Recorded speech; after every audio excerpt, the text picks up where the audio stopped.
nationally aided adoption of soccer in Africa. To get us started off here, we got to know how this adoption got started. We now know today that soccer is a very popular sport, practiced almost around the world, but it has been booming in Africa, being the primary sport of preference. And it all started in South Africa, where it was colonized by the British in 1806. And a relatively short time later, in 1860, the first game of soccer was played on the African continent. And this led to an almost exponential increase of popularity throughout all of Africa for this sport.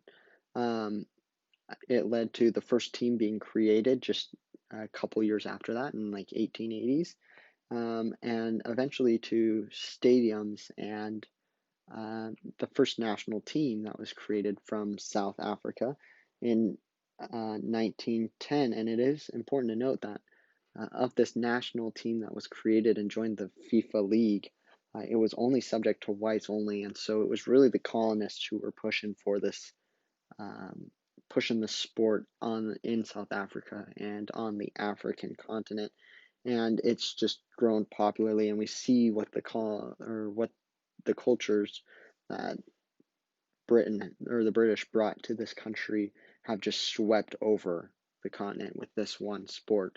Um, it even led to the creation and sustained growth over the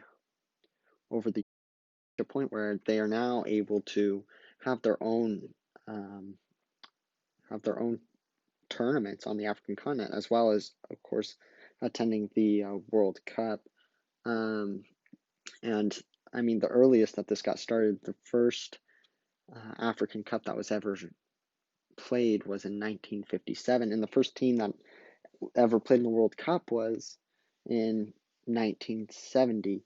You know that this last year, there were a total of 5 teams from the African continent, if you can include Egypt, that played in the World Cup. And so this led to such a popularity and such a growth across this continent that it soon became apparent that there was a lack of means in order to distribute this sport. And so this led to the stadiums being built. First stadium that was actually built was in 1928 in South Africa, and you can see it here on the left.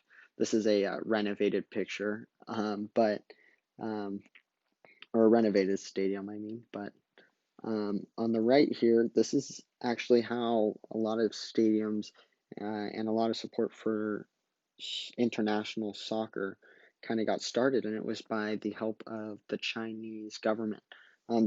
They were able to complete a stadium. This one here on the right, it's called the Amman Stadium. It's in Tanzania, and it was first created in 1970. And by the end of 2012, this one stadium that China created has become 58 different stadiums in 31 different countries. And so we see that the sport of soccer was really pushed by outside sources, and promoted through outside sources by getting started, and even now today. And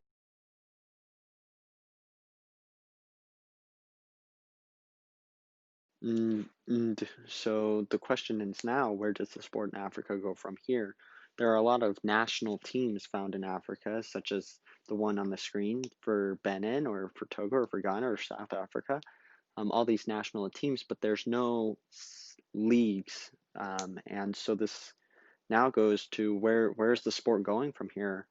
There's been all this international support and growth pushed upon Africa through the colonization of South Africa and the implementation of soccer, even now to the sustained growth and popularity that's currently being upheld by China, by creating all these stadiums. So the question now becomes, if, when, and how do the African countries support this growth and thrive in this situation? And this is my presentation. Thank you for watching.